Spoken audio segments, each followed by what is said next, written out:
Hey guys, in this video I want to share with you guys why I think it's so important to check your banks on a regular basis, if not daily, at least weekly. And I want to share with you guys why this is the case. So if you're one of those people who just puts your money in the account, thinks it's safe, and doesn't check it on a regular basis, this is going to be an eye-opening video for you guys to find out why it's so important, or to start checking your account on a regular basis. So hey guys, if you are new here, my name is Susan Velez, and on this channel we talk about making money, saving money, investing money, and taking care of our health so that we can catch up for retirement, especially if you are late to saving for retirement like me. So yeah, guys, I am in our checking account on a daily basis. I log into all our checking accounts, including my business bank account that I have with Chase. And the reason being is, well, first of all, I always like to make sure that everything's clearing on time, that I have enough money to clear in there. And I also want to make sure that there's not any unexpected. If I see something that I don't notice or I don't know what it is, then you can make sure that I'm quick to take action on it. Because if you don't check your bank accounts on a regular basis and you catch something and it's too late, you have to understand that banks they require you to report fraud within a certain time limit. I don't know what that time limit is, but there's a video that I found online about a lady who had a business checking account with Chase, and somebody was making withdrawals from her account. She had no clue that this person was making withdrawals, and she didn't even find out that this was happening until she got an account or a letter from Chase stating that they closed her account, and she had no clue what was going on.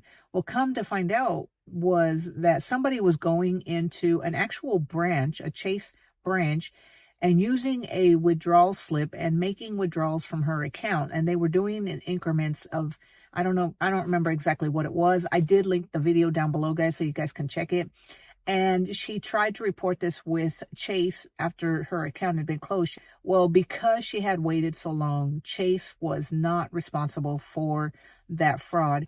So you have to understand that even though your account is in the bank, you think that it's safe, you have to know what's going on with your bank account. You can't just deposit money into there and think that everything's okay. You have to know whether or not somebody is accessing your account, because fraud happens all the time, guys. Even if somebody doesn't walk into the account and use a withdrawal slip to take money out like they did to her account, when you go and you use your credit card or a debit card or whatever it is that you use at a gas station, I've heard people at work, where I work at, talk about how their card had been accessed, and now because that card reader was tampered with, now they had been hacked, and their card or the bank account was now charging them all these ridiculous fees because somebody was using their card for something that it shouldn't have been used.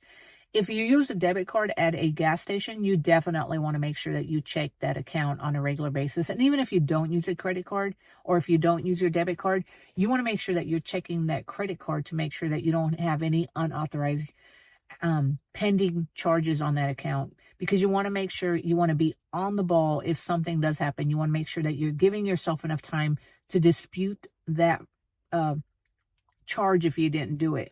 So you always want to make sure that something is not going on, something's not pending, there's no transactions that you're not aware of, and give yourself plenty of time. Because if the banks have a limit or a time limit that you can actually dispute those charges, then you're going to be out of luck like that lady was in that video below.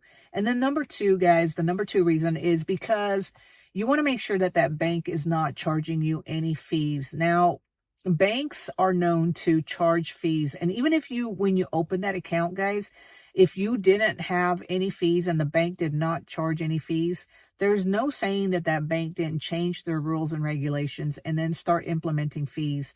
And if you don't catch that fee in time, then chances are you're going to be stuck with that fee. If you catch that fee in time within 30 days and they charge you a fee, there's a good chance that you can get online with them and have them reverse that fee and do away with that fee. And at that point, you can decide whether or not you want to stay with them, you want to pay that fee, or if you want to move your money to a bank that doesn't charge any fees. And I know this because Wells Fargo did that with us, guys. They charged us a fee of $5 because we didn't have any or a required balance in our way to save account. Well, when we opened this account, there was no requirement. There was no minimum balance that we had to hold in there.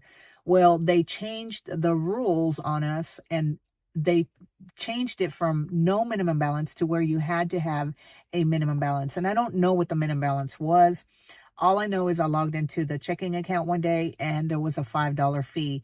So just because your bank doesn't have any fees right now doesn't mean that they're not going to implement any fees later. And if you don't catch them in time, then you're stuck paying those fees. And then the third reason is, guys, is because you want to make sure that you have sufficient money in there to pay your bills. And something happened to me this past weekend where I thought I had enough money in there to pay our bills. And as you guys know, we're always saving and investing, pushing money everywhere so that way we can try to catch up for retirement.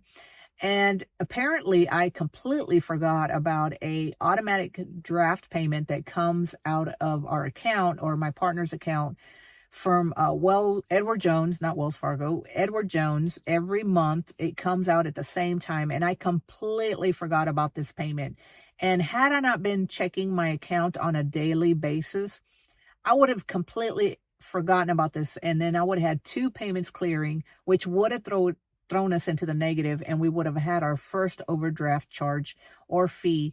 And if you don't want to pay overdraft fees, guys, you've got to make sure that you always have the money in your account. And another reason, guys, the final reason is because if you use a credit card for everything like I do, we use a credit card for everything. We pay our groceries, our gas, everything that we can possibly put on the credit card gets put on the credit card. But we want to make sure that we have the money in the checking account, because we don't put anything on that credit card unless we have the money in that checking account so that we can pay it when the payment is due, because we don't want to get stuck carrying a balance on a credit card and then paying 28% plus interest rate on a credit card payment.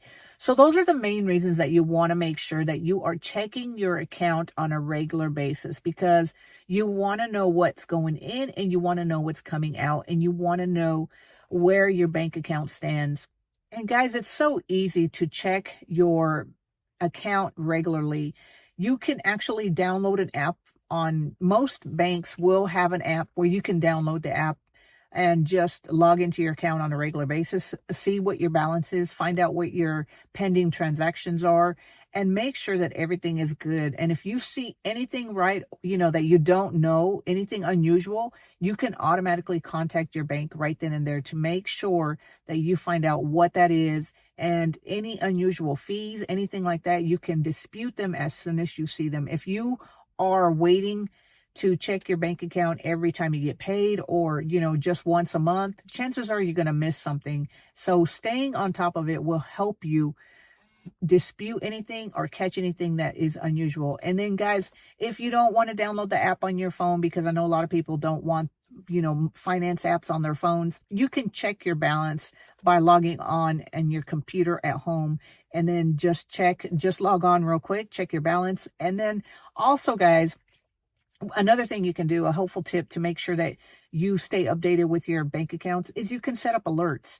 So whenever something is charged to your debit card, or a withdrawal is made, or a deposit is made, you can have the bank send you a notification saying that, hey, your bank account, a withdrawal was made from your bank account, or a deposit was made to your bank account, or whatever. And you can also have them send you a notification at the end of the week of what your balance is. I don't know, you might be able to get daily notifications as well too of what your balance is. I do get them weekly for my account, but I do check on every day, or log on every day with the app, just to quickly see what everything's going on, especially after watching that video, guys, that I said I put down in the comments below about the lady who people were walking in and just making withdrawals from her account. It definitely makes me want to log into my account, especially my business account with Chase. So anyway, guys, let me know down in the comments below, how often do you check your accounts? Do you actually log onto your accounts? Do you have an app on your phone? How do you check your accounts on a regular basis? And how often do you do it, guys? Just let me know in the comments below. And also, guys, if you enjoyed this video, make sure you give it a thumbs up. Click on that subscribe button so that you can be notified whenever I put out a new video. And make sure that you sign up and follow me to join me on my journey of reaching a net worth of $500,000 so that we can retire with dignity. And until next time, guys, I will talk to you later. Take care and have a great one. Bye.